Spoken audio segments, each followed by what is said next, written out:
바로 시작하겠습니다. 먼저 멤피스와 디트로이트의 경기를 분석해 보도록 하겠습니다. 멤피스는 지난 목요일 경기에서 동부의 강호인 밀워키에 승리했습니다. 복귀했던 데스먼드 베인이 다시 빠지고 있지만 대열을 낚았습니다. 자렌 잭슨이 경기 내내 적극적인 페인트존 공략으로 35점을 기록했고 지지 잭슨이 리바운드 10개 동반 더블더블에 성공했습니다. 부상에서 돌아온 클라크를 비롯해 스티븐스와 구딘 등 벤치 지원도 모처럼 안정적이었습니다. 디트는 애틀 원정에서 분전했지만 승리를 따내진 못했습니다. 벤치에서 나와 커리어 하이인 50점을 기록한 플린이 믿기 어려운 활약을 했지만 커닝햄이 빠진 공백을 메우긴 어려웠습니다. 듀런이 상대 빅맨진의 거친 견제 속에 골밑 존재감을 보이지 못한 것도 페인이었습니다. 그래도 이 경기에는 커닝햄이 돌아와 아이비와 함께 정상적으로 팀을 이끌 것으로 보입니다. 디트는 커닝햄을 무리해서 출전시키지 않고 있습니다. 이 경기에도 어쩌면 빠질 수 있고 결국 벤치로 승부를 봐야 하는데 플린의 어메이징한 활약이 두 경기 연속 나오긴 어렵습니다. 자렌 잭슨이 공수에서 팀을 이끌 수 있고 벤치의 지원이 있을 멤피스의 승리를 예상합니다. 다음은 밀워키와 토론토의 경기를 분석해 보도록 하겠습니다. 밀워키는 직전 홈 경기에서 멤피스에 충격적인 패배를 당했습니다. 릴라드가 개인 사유로 인해 다시 빠진 경기였다고는 하지만 본 전력의 절반도 가동하지 못하는 멤피스도 넘지 못했습니다. 쿤보가 얕은 안조로 21점에 그친 데다 제공권에서 상대에 밀렸습니다. 코너튼과 비즐리, 포르티스 등이 플레잉 타임을 가져갔는데 마진을 내지 못했고 동부 2위 유지의 위기를 맞았습니다. 토론토는 미네소타 원정에서 40점 차 이상으로 대패했습니다. 전반에 이미 20점 차 가까운 리드를 허용하는 등 힘 한 번 써보지 못한 대패였습니다. 부상에서 돌아온 퀴클리가 16점을 기록했지만 올리닝마저 빠졌기에 페인트존에서 득점해줄 선수가 없었습니다. 바렛의 복귀도 어려워 보이기에 남은 시즌은 더 어려운 상황이 이어질 수 있습니다. 윌리엄스와 템플 등에게 기대를 걸어야 하는 상황입니다. 토론토는 스카티 반지의 부상 이탈 이후 남은 시즌을 다음 시즌에도 함께할 옥석 찾기에 나섰습니다.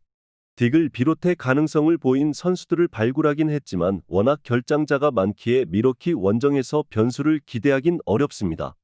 연패를 피하기 위해 쿤보와 미들턴이 전력을 다할 밀워키의 승리를 예상합니다.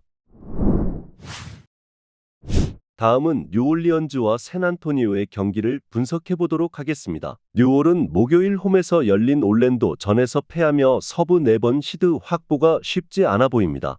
클리퍼스가 나름 잘 버티는 데다 댈러스와 피닉스 등의 기세가 대단하기에 이런 상황이 이어지면 플레이인 토너먼트로 추락할 수도 있습니다. 때문에 이번 홈 경기를 반드시 잡고 분위기를 바꿔야 합니다. 세나는 덴버 원정에서 종료 직전 동점을 만들었지만 3점 슛을 허용하며 패했습니다. 웬바냐마가 34분을 소화하며 23득점 동반 더블더블에 성공했고 브레넴이 주전으로 올라와 잘해줬지만 서부 1위를 넘긴 역부족이었습니다. 데빈 바셀과 소환이 나란히 시즌아웃된 데다 켈든 존슨도 나서지 않았기에 전력 누수가 컸습니다.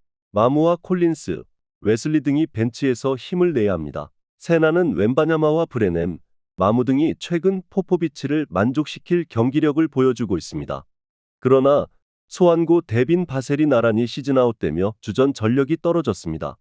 자이언과 맥컬럼이 주전 구간에서 팀에게 리드를 안길 수 있을 뉴올리언스의 승리를 예상합니다.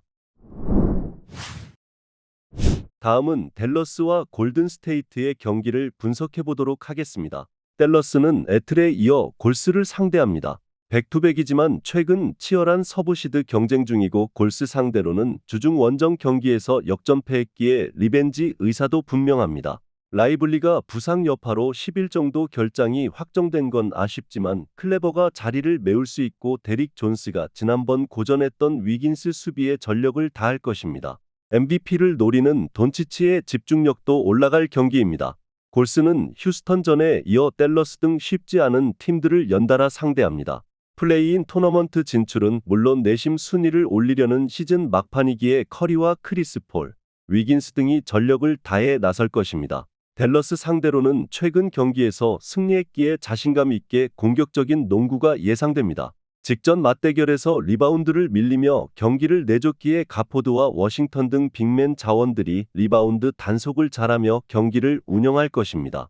또 커리가 최근 난조를 보이는 골스와 달리 돈치치가 전혀 기복 없이 득점을 하고 있기에 주전 구간에서 우위를 점할 수 있습니다. 댈러스의 승리를 예상합니다. 다음은 피닉스와 미네소타의 경기를 분석해 보도록 하겠습니다. 피닉스는 미첼이 복귀했던 클브를 잡고 다시 순위 경쟁을 시작했습니다. 플레이인 토너먼트 추락도 가능했던 상황이었기에 큰 승리였습니다. 부커가 직전 경기 50득점에 이어 다시 40점 경기를 했고 듀란트가 32점으로 뒤를 지원했습니다. 수비에서 파울 관리를 잘하기에 코트에 있는 시간이 길어진 너키츠의 존재감도 큽니다. 미네소타는 토론토를 잡고 서부 1위를 유지했습니다. 오클의 부진 속에 최근 덴버와 1위 경쟁 중인데 시즌 내내 힘이 떨어지지 않고 있습니다. 에드워즈는 30분만 뛰면서도 3점슛 5개 포함 28득점을 기록했고 리드가 3점슛 6개로 뒤를 지원했습니다. 팀의 세 번째 빅맨이면서도 연간 1,000만 불 이상의 연봉을 받는 리드인데 타운스의 이탈 공백을 완벽하게 메우고 있습니다. 두 팀은 4번 시드 쟁취와 서부 우승 등 원하는 바가 확실합니다. 그러나 이 경기에서는 홈팀의 의지가 더 강하게 느껴질 것입니다. 미네소타는 타운스의 이탈에도 꾸준히 잘해주지만 화력전으로 나서는 팀에 다소 어려움을 겪고 있습니다.